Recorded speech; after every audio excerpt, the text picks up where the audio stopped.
came across an interview with Alice Cooper where he names the greatest guitar player in history, and I'm going to tell you right off the bat, it wasn't Jimi Hendrix, it wasn't Jimmy Page, and it wasn't Eric Clapton, it wasn't Eddie Van Halen. But I'm going to let you listen to him tell you in his own words who is the greatest guitar player in history and why. And I want you to stick around after the clip to hear my commentary, and then I'm going to ask you an important question that I want you to answer. So first off, let's listen to Alice Cooper talk right here about who is the greatest guitar player in history.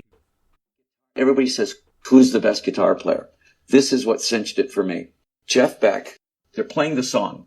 He holds his guitar like this and it's feeding back. And he's talking to somebody. He's like 19 years old. And while he's talking, he's dropping the guitar and doing triplets. Oh my goodness. Perfect triplets, and catches it right on the last note where it's feeding back. And we went, what? That's impossible. You know, that was 1966. That's why when people say, who's the best guitar player? I go, Jeff Beck. He is probably technically the best player. Eric Clapton's a great blues player. Jimmy Page is a great rock player. Jeff Beck is a great guitar player.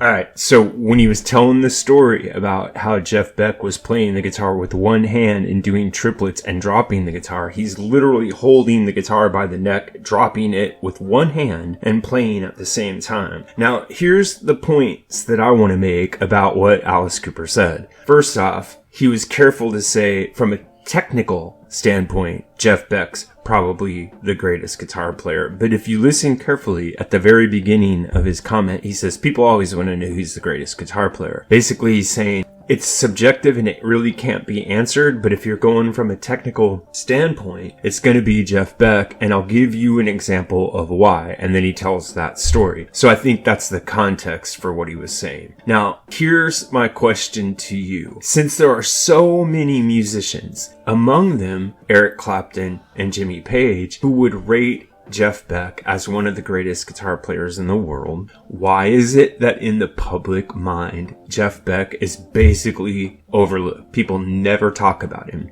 There aren't any major riffs or songs associated with him. And for the most part, it's musicians who are great Jeff Beck fans. Now, I personally am a massive Jeff Beck fan. I think he's one of the greatest English guitar players to ever walk the face of the earth. And I'm going to give you a couple of reasons why I personally think that he might be overlooked, but I want to hear your comments as well. So first, I think it's partially because he doesn't sing. I know that sounds strange, but if you think about it, Hendrix also sang. Clapton also sang. Mark Knopfler also sang. You get my point. Many of the guitar players that are very well known and celebrated are also singers. Now, Jimmy Page, of course, is a great exception to this, but he's a producer and he was very popular within the context of a band. If Jimmy Page had just been a solo act his entire career and never been in Led Zeppelin, he might be in a very similar position to Jeff Beck. Another factor I think might be that Jeff Beck doesn't really write very catchy songs. He writes very interesting instrumental-based jazz fusion songs, and he's participated in pop songs that even were on the charts. But by and large, he's not a hooky songwriter. He doesn't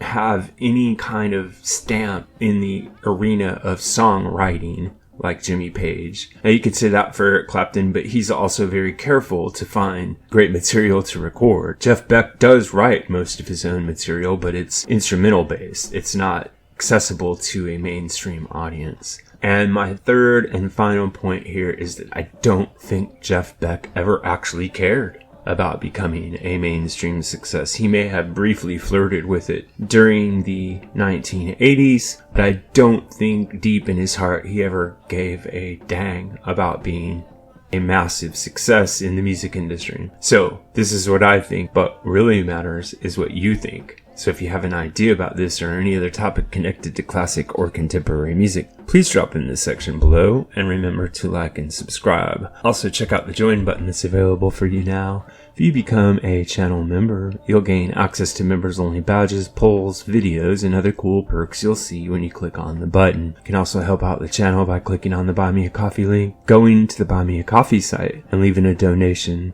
Every little bit helps this channel stay strong. Thanks a lot.